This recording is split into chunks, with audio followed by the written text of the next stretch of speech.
ಆರಾಯ್ತು ಕೇಳೋಣ ನೀನೀಗ. Hi friends, ಎಲ್ರಿಗೂ ನಮಸ್ತೆ. ಈ ಒಂದು ವಿಡಿಯೋ ಮಾಡ್ತಿರೋಂಥ ಒಂದು ಉದ್ದೇಶ ಏನಪ್ಪ ಅಂತ ಹೇಳಿದ್ರೆ, ನಮ್ಮ ಬೆಂಗಳೂರು ಕಡೆ ಎಲ್ಲ ಈ ಒಂದು ಬಿಲ್ಡಿಂಗ್ ಮೇಲೆ ನಿಂತ್ಕೊಂಡು ಹುಡುಗರು ಗಾಳಿಪಟನ ಆಡಿಸೋದು ಜಾಸ್ತಿ. ಗಾಳಿಪಟ ಏನೋ ಅವ್ರ ಖುಷಿಗೆ ಅಂತ ಆಡಿಸ್ತಾರೆ. ಅದರಿಂದ ಎಷ್ಟು ಏನೋ ಒಂದು ಪಕ್ಷಿಗಳಿಗೆ ಕಷ್ಟ ಆಗ್ತಿರೋದನ್ನೇ ಅಂತ ಹೇಳಿದರೆ, ನಿನ್ನೆ ಒಂದು ಕಾಗೆ ಒಂದು ಗಾಳಿಪಟದ ಒಂದು ದಾರಕ್ಕೆ ಸಿಗಾಕೊಂಡು ಅದ್ರ ಕಾಲು ಒಂದು ಮರಕ್ಕೆ ಬಂದು ನೇತಾಡ್ತಾ ಇತ್ತು. ಎಷ್ಟು ಕಷ್ಟಪಟ್ಟಿದೆ ಅಂತ ಹೇಳಿದ್ರೆ, ಅದು 2 ದಿನದಿಂದ ಊಟನೂ ಇಲ್ಲ, ಅಲ್ಲೇ ಉಲ್ಟಾ ನೇತಾಡ್ತಾ ಇತ್ತು. ರೆಕ್ಕೆ ಎಲ್ಲ ಒಂಥರ ಸೆಟ್ಕೊಂಡಾಗ ಆಗಿಬಿಟ್ಟಿತ್ತು. ಎಷ್ಟು ಕಷ್ಟಪಟ್ಟಿದೆ ಅಂತ ಹೇಳಿರೋದು. ನಮ್ಮ ಒಂದು ಖುಷಿಗೋಸ್ಕರ ನಾವು ಪಕ್ಷಿಗಳನ್ನ ಎಷ್ಟೊಂದು ಬಲಿ ಕೊಡ್ತಾ ಇದ್ದೀವಿ ಅಂತ ಹೇಳಿದ್ರೆ, ಆ ವಿಡಿಯೋ ನೋಡ್ಕೊಂಡು ಬನ್ನಿ. ಫಸ್ಟ್ ನಿಮಗೆ ಗೊತ್ತಾಗುತ್ತೆ ಅದು ಎಷ್ಟು ಕಷ್ಟಪಟ್ಟಿದೆ ಅಂತ ಹೇಳಿ 2 ದಿನದಿಂದ.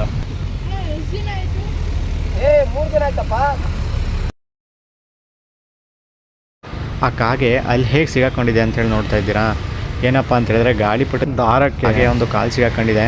ಅದು ಎಷ್ಟೋ ಟ್ರೈ ಮಾಡಿದೆ ಬಿಡಿಸ್ಕೊಳ್ಳೋಕ್ಕೆ, ಬಟ್ ಆಗಿಲ್ಲ. ಅದು ದಾರ ಸಮೇತ ಆರ್ಕೊಂಬಂದಿದೆ. ಆರ್ಕೊಂಬಂದು ಕೊನೆಗೆ ಒಂದು ಮರಕ್ಕೆ ಸಿಗಾಕೊಂಡು, ಆ ಮರದಿಂದ ಮತ್ತೊಂದು ಮರಕ್ಕೆ ಸಿಗಾಕೊಂಡು ಮಧ್ಯದಲ್ಲಿ ಕಾಗೆ ನೇತಾಡ್ತಾ ಇದೆ. ಅದನ್ನ 2 ಡೇಸ್ ಬ್ಯಾಕ್ ಇವ್ರು ನೋಡಿದ್ದಾರೆ. ನೋಡಿ ಅದು ಬಿಡಿಸ್ಕೊಂಡು ಹೋಗುತ್ತೆ ಅಂತ ಟ್ರೈ ಮಾಡಿದ್ದಾರೆ, ಬಟ್ ಆಗಿಲ್ಲ ಅದು.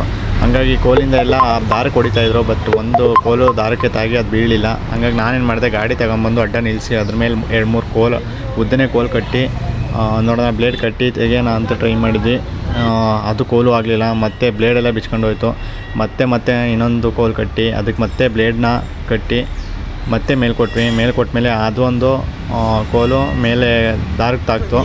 ಕೊನೆಗೆ ಹೇಗೋ ಟ್ರೈ ಮಾಡಿ ಕಾಗೆನ ಬೀಳ್ಸೇ ಬಿಟ್ವಿ. ಕೊನೆಗೂ ದಾರ ಕಟ್ಟಾಯಿತು, ಕಾಗೆನೂ ಬಿತ್ತು, ಬಟ್ ಅದಕ್ಕೆ ಹಾರಕ್ಕಾಗ್ತಿರಲಿಲ್ಲ. ಅದು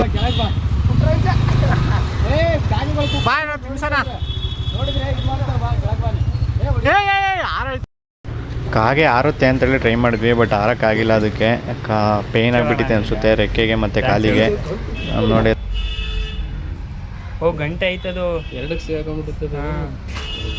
ಅದಕ್ಕೆ ನೋವಾಗ್ತಿರೋದು ಬಿಡು. ಅದೊಳಗೆ ಅದಕ್ಕೆ ರೆಕ್ಕೆ ಇದಾಗ್ಬಿಟ್ಟಿತ್ತಣ್ಣ ಅದು. ಅಯ್ಯೋ ನಿಂತ್ಕೊಳ್ಳೋಕ್ಕೂ ಶಕ್ತಿ ಇಲ್ಲ ಅದಕ್ಕೆ. ಕೊನೆಗೆ 2-3 ತಾಸು ಆದಮೇಲೆ ಅದಕ್ಕೊಂಥರ ಶಕ್ತಿ ಬಂದಿದೆ. ಇವಾಗ ನೋಡಿ ಓಡಾಡ್ತಾ ಇದೆ, ಹಾರಾಡಕ್ಕೆ ಟ್ರೈ ಮಾಡ್ತಾ ಇದೆ. ಮೋಸ್ಟ್ಲಿ ಅದ್ರ ಫ್ರೆಂಡ್ಸ್ನ ಹುಡುಕ್ತಿರ್ಬೇಕು. ಆ ಕಾಗೆ ಮರಿಯನ್ನು ನೋಡಿ ಫ್ರೆಂಡ್ಸ್, ಅದೇನು ಅನ್ಕೊಂತ ಇರ್ಬೋದು ಮನಸ್ಸಲ್ಲಿ ಅಂತ.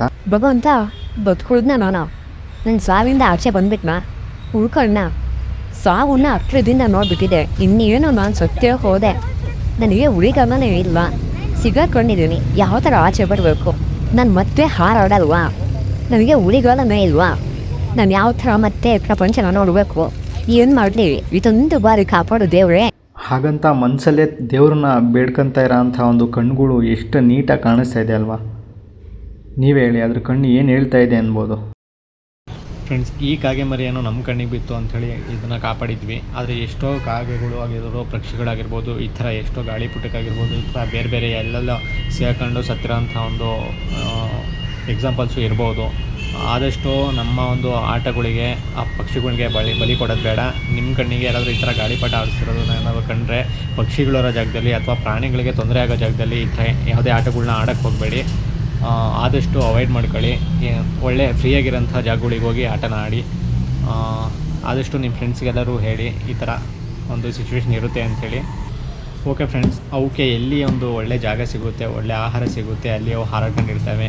ಅವಕ್ಕೆ ಬೆಂಗಳೂರೇ ಚೆನ್ನಾಗಿದೆ ಅಂತ ಅನಿಸುತ್ತೆ, ಅದಕ್ಕೆ ಅವು ಬೆಂಗಳೂರಲ್ಲಿ ಹಾರಾಡ್ಕೊಂಡಿದ್ದಾವೆ. ಇರಲಿ ಬಿಡಿ. ನೀವು ಮಾತ್ರ ನನ್ನ ಒಂದು ಚಾನಲ್ನ ಸಬ್ಸ್ಕ್ರೈಬ್ ಮಾಡಿಕೊಂಡು ವಿಡಿಯೋನ ನೋಡೋದು ಮರಿಬೇಡಿ. ಹೀಗೆ ಸಪೋರ್ಟ್ ಮಾಡ್ತಾಯಿರಿ. ನಿಮ್ಮ ಒಂದು ಸಪೋರ್ಟ್ ನಮಗೆ ಹೀಗೆ ಇರಲಿ. ಮತ್ತೆ ಸಿಗೋಣ ನೆಕ್ಸ್ಟ್ ವಿಡಿಯೋದಲ್ಲಿ. Thank you. ಬಾಯ್. ಮತ್ತೆ ಭೇಟಿಯಾಗೋಣ. ನಮಸ್ಕಾರ.